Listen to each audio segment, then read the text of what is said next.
Om Namo Bhagavate Vasudevaya.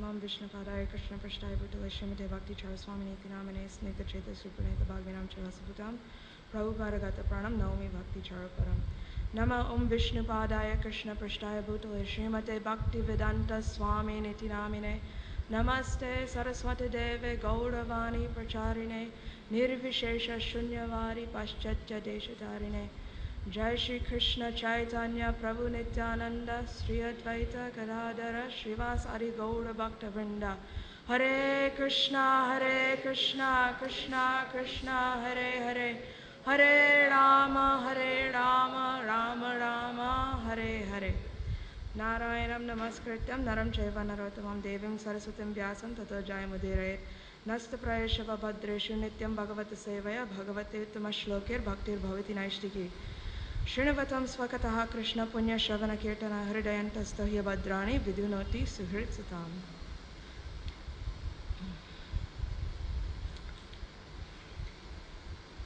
Today we're discussing Canto 6, Chapter 15, Text 25. Narada and Angira instruct King Chitraketu. Please repeat. Ayang hi dehi no deho. Ayang hi dehi no deho. Dravya jnana kriyatmakaha. Dravya jnana kriyatmakaha. Dehino vividha klesha. Dehino vividha klesha. Santapa krit udahrata. Santapa krit udahrata. Ayang hi dehi no deho. Dravya jnana kriyatmakaha. Dehino vividha klesha. Santapa krit udahrata. Prabhus. Ayang hi dehi no deho. Dravya jnana kriyatmakaha.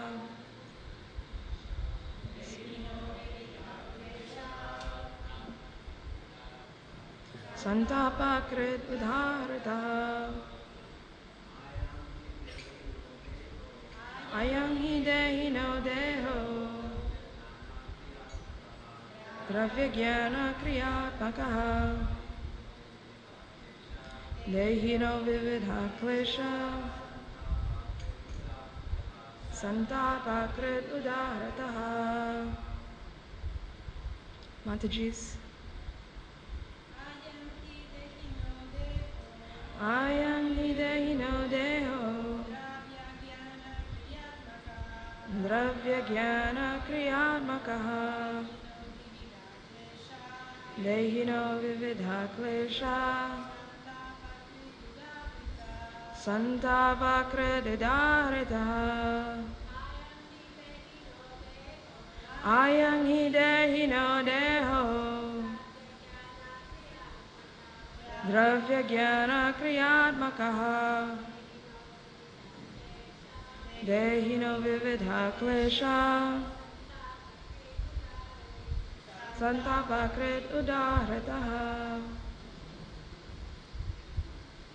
Ayang, this, he, certainly, dehinaha, of the living entity, deha, body, dravya jnana, kriya atmakaha, consisting of the material elements, the senses for acquiring knowledge, and the acting senses.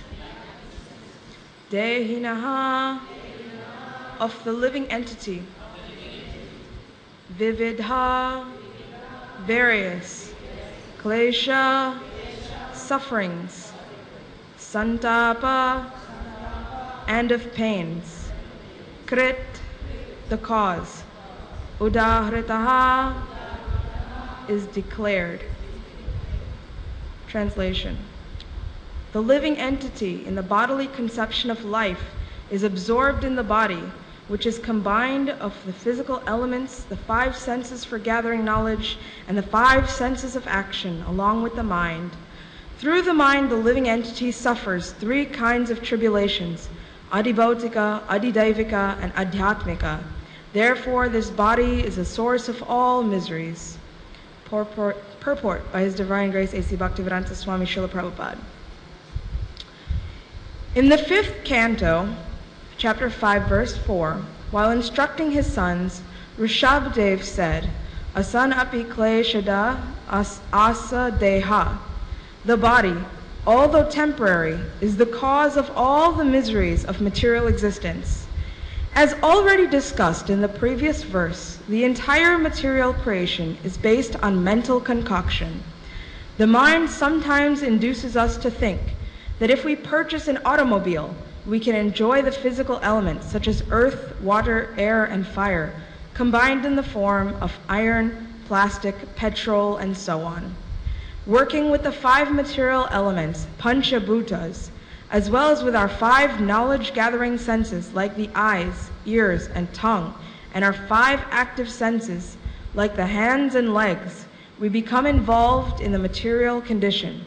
Thus, we are subjected to the tribulations known as adhyatmika, adidaivika, and adibhautika. The mind is the center because the mind creates all these things. As soon as the material object is struck, however, the mind is affected and we suffer. For example, with the material elements, the working senses, and the knowledge-gathering senses, we create a very nice car. And when the car is accidentally smashed in a collision, the mind suffers. And through the mind, the living entity suffers. The fact is that the living entity, while concocting with the mind, creates the material condition. Because matter is destructible, through the material condition, the living entity suffers. Otherwise, the living entity is detached from all material conditions. When one comes to the Brahman platform, the platform of spiritual life, fully understanding that he is a spiritual soul, aham brahmasmi, he is no longer affected by lamentation or hankering. As the Lord says in Bhagavad Gita, chapter 18, verse 54, Brahma bhuta prasannatma nashochati nakangshati. One who is thus transcendentally situated at once realizes the Supreme Brahman and becomes fully joyful. He never laments nor desires to have anything. Elsewhere in Bhagavad Gita, chapter 15, verse 7, the Lord says, Mame vangsho jiva loke jiva bhuta sanatanaha manas sastanindriyani prakritistani karshati. The living entities in this conditioned world are my eternal fragmental parts. Due to conditioned life, they're struggling very hard with the 6 senses, which include the mind. The living entity is actually part and parcel of the Supreme Personality of Godhead and is unaffected by material conditions. But because the mind, manaha, is affected, the senses are affected, and the living entity struggles for existence within this material world. The translation again. The living entity in the bodily conception of life is absorbed in the body, which is a combination of the physical elements, the 5 senses for gathering knowledge, and the 5 senses of action, along with the mind. Through the mind, the living entity suffers 3 kinds of tribulations: adibhautika, adidaivika, and adhyatmika. Therefore, this body is the source of all miseries. Okay. So just to recap where we are so far. So this pastime is about King Chitraketu. Now, King Chitraketu, even though he had millions of wives, could not have a child. He couldn't have a son. And as all kings do, they worry about what will happen with my lineage and who will be the heir to my throne and who will do the offerings to my forefathers, and we will not do, it's the same thing over and over with these kings. So he speaks with Angira Rishi, and Angira Rishi blesses him with a son by his first wife, and he says this son will be the cause of both jubilation and lamentation, and he leaves. So the co-wives then become very envious of the first wife, so they poison the son and kill him. Now, King Chitraketu is completely filled with lamentation over this unfortunate event. Angira Rishi and Narad Muni come and preach to King Chitraketu, and they say all relationships in this material world are temporary. They say that, it's interesting, Angira Rishi says, I could have given you transcendental knowledge, but you wanted a baby, so I gave you a baby. This is essentially what he says. You know, so it's like mind blown here. And then he continues on by saying, but everything in this material world is a result of mental concoction, and that's where we leave off. So I was thinking about, while meditating on this verse, I was remembering before I came to Mayapur, and I was thinking I'm going to walk everywhere, and I'm going to chant my japa and go to all the holy places, right? And then we get here and we do that for a little while, right? We walk everywhere. And then we think, okay, I'll take a rickshaw. We see these nice rickshaws. We take the rickshaw. It'd be faster for me to go. So we take our rickshaw and we go everywhere, and we're taking our rickshaw, and then we see people bicycling around. And we think, okay, better if I take a bicycle. So you buy a bicycle and you bicycle everywhere. And as you're bicycling, you see these motorcycles going so much faster than you. So then you think to yourself, okay, better if I get a motorcycle, then I can get everywhere and quickly and peacefully, right? And then the motorcycle breaks down somehow or the other. We won't say you get in an accident. God forbid you get in an accident. We'll say it breaks down somehow or the other. And somebody suggests, well, you know, why don't you walk? What? Walk? I'll walk. Do you see how hot it is outside, and I'll walk everywhere? Are you crazy? Okay, well fine. Why don't you take a rickshaw? Those rickshaw people are always cheating. They'll never give me a fair deal. It costs too much money. I'll never take a rickshaw. Okay, you don't want to take a rickshaw, then take a bicycle. Man, my bicycle is always going flat. I'm not taking a bicycle. I won't take a bicycle. This bicycle is ridiculous, and constantly struggling and killing myself behind this bicycle. No. So why is it that walking was okay, rickshaw was okay, bicycle was okay, and suddenly now it's not okay? What happened? What happened? That there's a difference then and now. The difference is that our mind is the cause of our misery. Our mind, bicycle was always okay, walking was always okay, the rickshaw was always okay. But when we got the motorcycle, suddenly nothing was good enough. Isn't that the situation? So today we'll focus on how our mind, this is essentially what this verse is trying to get to us, how we are the creators of our own misery. And we'll analyze this by first understanding why the living entity becomes absorbed with the body. Then we'll go on and discuss how we keep making these mistakes over and over again. And then finally, we'll continue on and find out how to get out of this horrible misery that's created by our mind. So first, we should understand, why does the living entity become absorbed in the body? This is like Krishna Consciousness 101 here, okay? That's pretty much as far as I ever got anyways, so kindly tolerate it if you already know it. So, the soul is eternally existing. This we've established, right? Chapter 2, verse 20 of Bhagavad Gita, Najayate Mriyate Vakadachan, right? It's never born, it never dies. Eternally exists, it's not slain when the body is slain. We understand this, right? Okay. Now, we all know that it's the nature of the living entity to be happy, right? We always want to be happy. We're searching for happiness. So, eternally existing, always looking for happiness. We are tied, however, to a material body with senses in a material world, right? We have a vehicle in which to experience, because it's like a bad roommate. We're constantly associated with this material body, so we assume that we can experience eternal happiness through a material body. Unfortunately, the nature of the material world is that it's temporary. So what we're actually looking for here is this is the part where I sell you the Bhagavad Gita here. What we're looking for here is eternal happiness. And that eternal happiness, as we all know, is found with Krishna. Okay, don't answer at the same time. That eternal happiness is with Krishna. So this is why we have this absorption with the body is because this bad roommate is constantly associating with us and telling us, this is going to make you happy, that's going to make you happy, that other thing's going to make you happy, that person over there is going to make you happy. And none of those things are Krishna. None of them are Krishna, so none of them actually make you happy.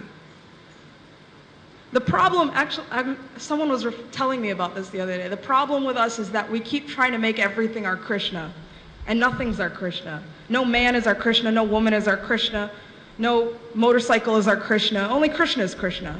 So we should just try to be with Krishna. Right? Doesn't that seem simple?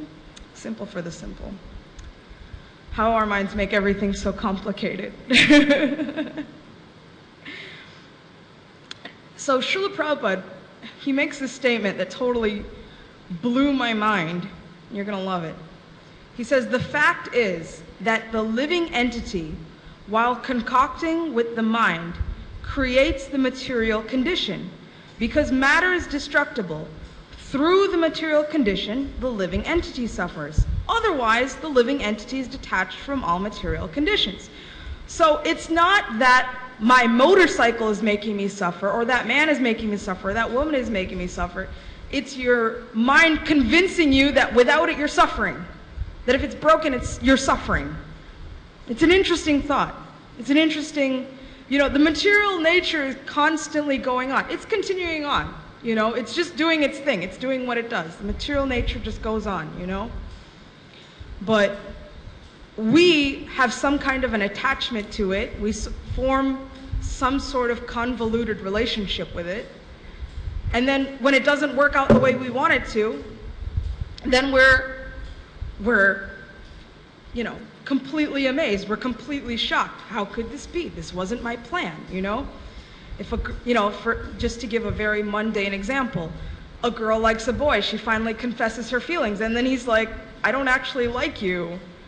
And then she's devastated, and then she comes to me, Mataji, and I'm like, why do you people find me? And boys too, and it's anywhere, it's everywhere. It's, love happens, Haribol, We all make these stories in our lives. So just to give them, so we have this boy, for example, this boy has his life going on. He has his plans. This girl was not in his plans. So trying to get into his life, it didn't work out because his plans was something else, and then she's miserable. The boy wasn't trying to make her miserable. He wasn't like, I hate that girl, let's make her feel awful. That's not the plan. The plan is, you're not in it, And that's just how it is. It's the same thing with the material world. The material world goes on, right? It's adhyatmika, adhibodhika, adhidevika. It goes on just like that. It's temporary. That's how it is. There will always be it's always temporary, Things will break apart. Your motorcycle will fall apart. You'll have plumbing problems. There'll always be too much chilies in the sabji. You can't get away from that. That's just the nature of material existence. But the question is, so material existence doesn't change. We've established this, right? The material nature doesn't change. Does Krishna change? Krishna doesn't change. He knows what he wants. He wants you, right? He wants your heart. He wants you. So he's not going to make a wonderful arrangement for you where everything's awesome and comfortable and wonderful and amazing. That's not Krishna's aim for you. His aim for you is to love him and to be with him. So Krishna's not changing on that. He's not like, I love this person, but I don't love this person, so, I'm going to make an arrangement for you, but not for you. That's not how Krishna works. He wants everyone, no matter how old you are, no matter what stage of life you're in or whatever. He wants everyone. That's Krishna. So Krishna doesn't change. The material nature doesn't change. So somebody has to change. Who's going to change? We have to change. We have to change our understanding. We have to take our bad roommate and say, hey roommate, we've got to work something out here because you're telling me to do all these wrong things and that's just not the way it's going to be. So we have to kind of preach to our mind a little bit and be good association for our mind because we're stuck with this mind for a while. your roommate's not moving out. You know, he or she has no plans for moving out. So you've got to kind of preach to your mind and like convince your mind to be good. Yeah. So now that we've discussed why the living entity becomes absorbed with the body, because it's so closely attached to it, and then we said that Prabhupada says that our mind is concocting all these things and ideas, but the fact of the matter is just material nature's acting, Krishna's acting, and you're the one that's just getting attached to things. So now we'll discuss how we get free from this kind of misery, right? That our mind has concocted for us, and we're just stuck dealing with our mind. So what Prabhupada is trying to get us to understand here is that misery doesn't actually exist. We always say this material world is miserable, right? It's an ocean of misery. Actually, misery doesn't exist.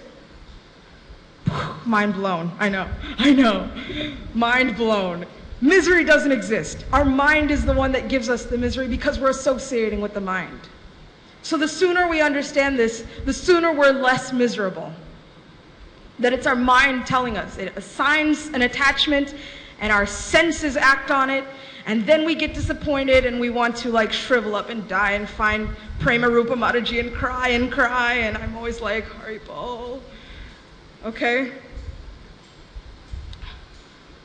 In fact, I was thinking about, where's that verse? Chapter 6, verse 6 of Bhagavad Gita.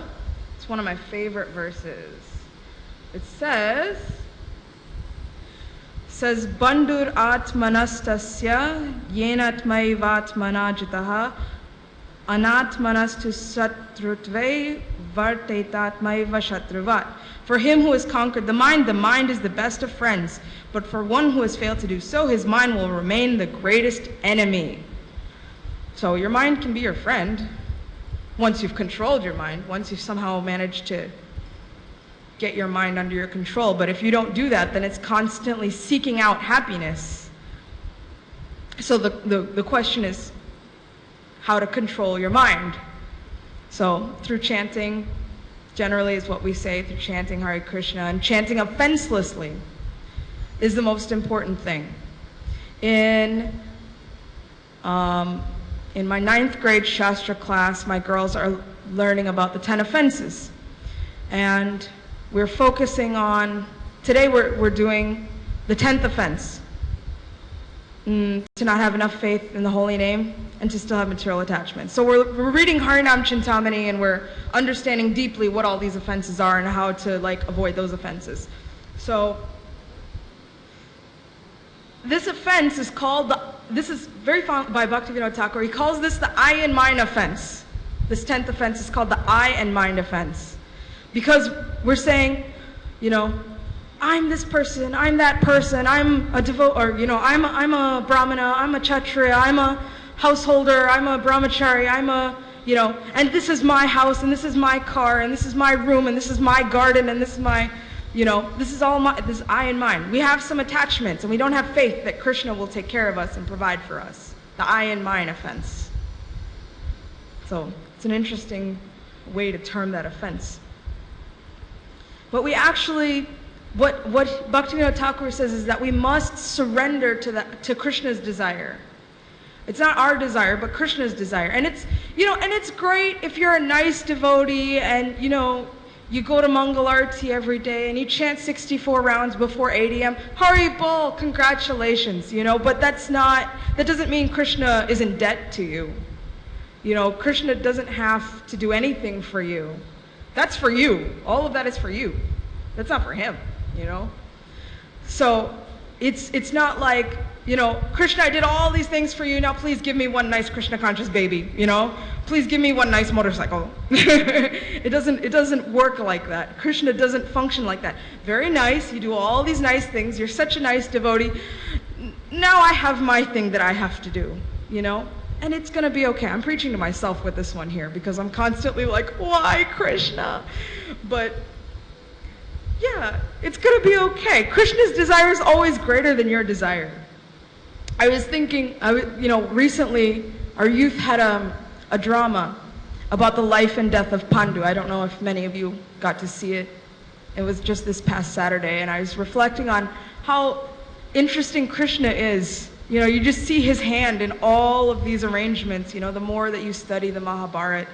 And then I was looking at how, even though Gandhari, for example, she was pregnant before Kunti, and Kunti is, she's married to Pandu, who is cursed to never be with his wife. So essentially they couldn't have children. But despite all of these obstacles, and despite Gandhari being pregnant even before Kunti, Kunti ended up having a baby before Gandhari. How Krishna arranges things. Krishna's like, great, you're going to have 100 sons, but none of them will be king. Meanwhile, Krishna makes this arrangement somehow or the other, and Yudhishthira is the firstborn, and he will be the king, and it's totally obvious, and everyone's upset on the Kaurava side, How Krishna makes these arrangements. You may have a desire, you may be the nicest devotee, you may be, in the top 10 charts of pure devotees, but that doesn't mean that Krishna is going to just do whatever you want. It just means that, okay, you're a nice devotee, you better surrender.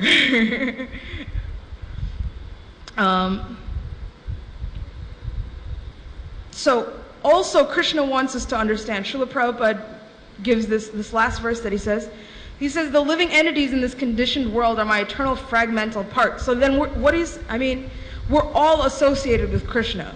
Essentially, we have to stop trying to enjoy separately from Krishna, or quit trying to take our desires and dovetail. We were having this discussion also in one of my classes, and the kid said, what if I have this material thing, or I want this material thing, but I use it for Krishna's service? And I said, so what you're saying is you want your parents to buy you an iPhone, and you're like, Jai Darshan, and you're taking a picture, and then you're texting your friends the rest of the time.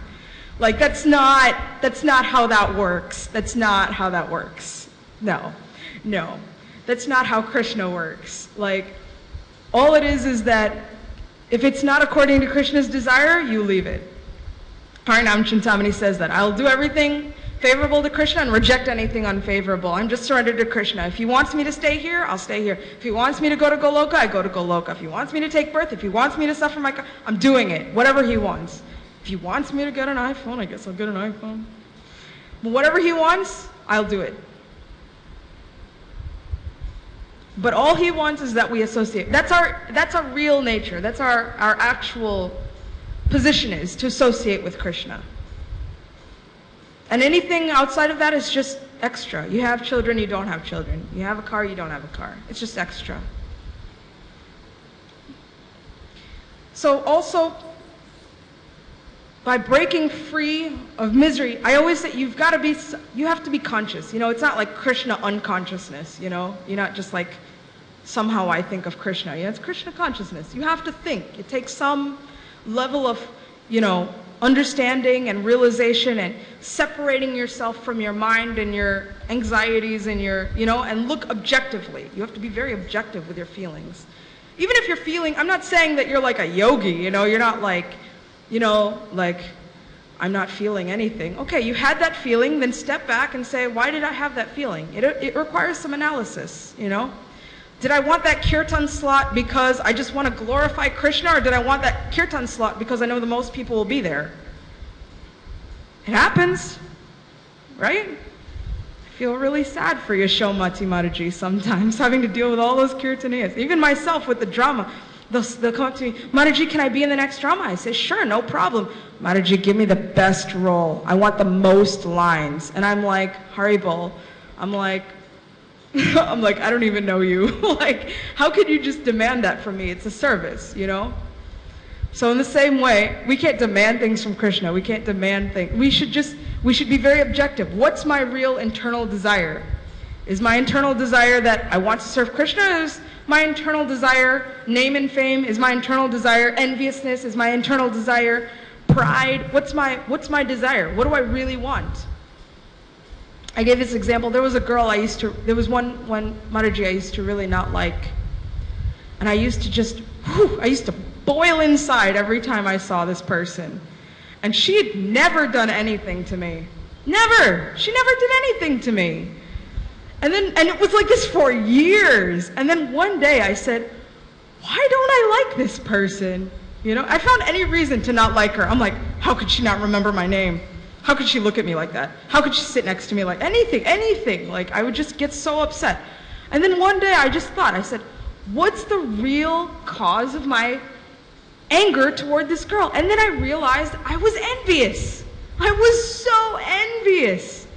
Everything that I did, I felt like she did better, you know? I like kirtan, she sings kirtan better. I give class, she gives class better. I dance, she dances better. I act, she acts. You know, everything she did was better than me, and I was completely envious. And once I realized that I was envious, I thought, well, what am I doing that for? I'm supposed to be a devotee, you know? So I stopped being envious. I was like, I'm not going to be envious. And then all those feelings went away, and we became friends. You know, there was actually nothing, the problem wasn't her, the problem was me. So Krishna consciousness requires some consciousness. You know, why am I envious? This girl, again, her timeline is going on, and I'm coming in and being miserable, and then because of that, I'm blaming her, but the reality was it was me. You know, it was my fault.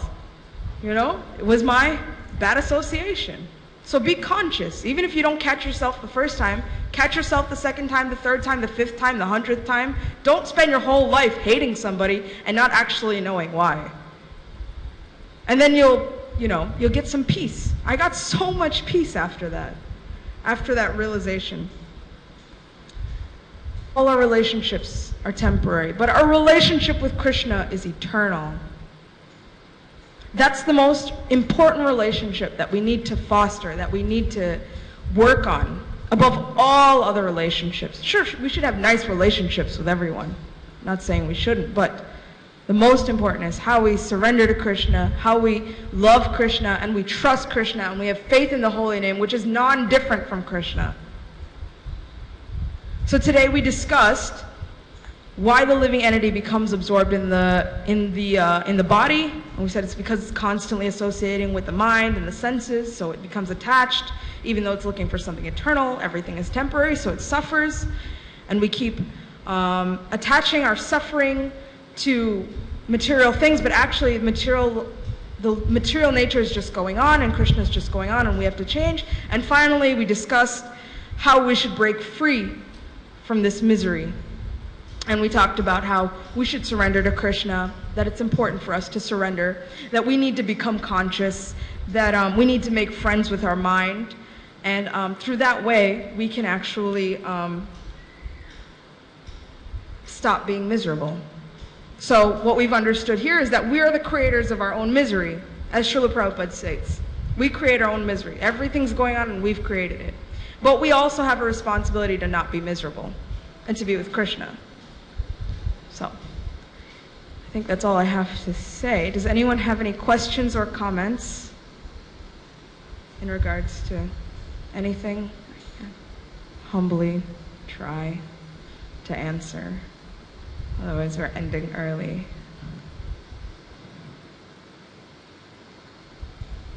Nothing at all? You have? Okay.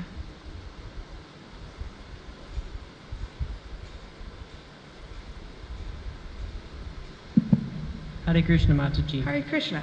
I think it's interesting that you mentioned the bike analogy. Yeah. Because just yesterday I had this big jar of ghee in the basket of my bike, and then I let go of my bike and it toppled over, and today, so I was very angry at my bike. How dare you fall over, you know? And then this morning, because yesterday my bike fell over. Yeah. And then this morning I was riding to temple, to Mangalarati on my bike, and the chain was making this weird sound. So I was so angry again at my bike. How dare you make this sound? Now I have to fix you, and that takes away my time to practice Mridanga or studying. Yeah. So again, I was so angry at the bike, and so your lecture was very inspirational to me. And if I could ask a question, it would be, what is some tip when we encounter some struggle like this to remember, oh, this is maybe a lesson from Krishna, or this is arranged by Krishna for me. What's a tool to be friends with our mind? Can you give some tip? I think it's just practice. Like, I always end up like laughing. You know, if you just laugh it off, you feel better, I think, personally. But it's just, like I said, it's just so you can be mad in that moment. I kick my bicycle like every day. It's not getting better. But I mean, just be conscious that it's the material world. Actually, the sooner that we separate ourselves from misery and separate ourselves from this I and mind mentality, the sooner we experience real Mayapur. You know, the longer that you keep thinking like, I need AC and I need a motorcycle and I need this and I need that, you'll never actually experience real Mayapur. You'll just experience being in Mayapur, or being in India, or being, you know. But when you're like transcendent, you know, when you just laugh it off and you're just like, material world, forget it, you know, like, then it's okay, you know. But you have to like let go of that attachment.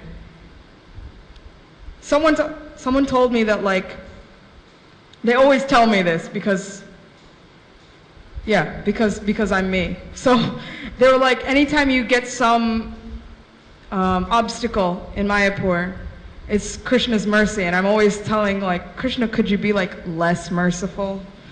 Like, you know, like, could you love me a little less? They're like, boy, Krishna really loves you. I'm like, love hurts. I'm like, you can love me a little less. So, I mean, for me, it's just, don't take it personally, you know? That's the whole thing. We cursed our bike. We're like, bike, how dare you, you know? This bicycle is just a bicycle, you know? It's just it's an Indian bicycle, you know? It's just doing what it does, which is fall apart when you're trying to get to Mangal Arti or Bhagavatam class or school or wherever, you know? That's the nature of Indian bicycles. So you just have to be really lighthearted about it. Leave earlier, I don't know. But yeah, just laugh it off, you know? It's part of the adventure of being here, I think. Does that answer your question? Does that help you? Thank you so much, Mataji. Hare Krishna. Does anyone else have any questions or comments? No? Okay. Thank you very much for your patience. Please forgive any offenses that I've committed, either knowingly or unknowingly. And thank you very much for being so patient. Grantaraj Srimad Bhagavatam ki, Nitai Gaur Premanande.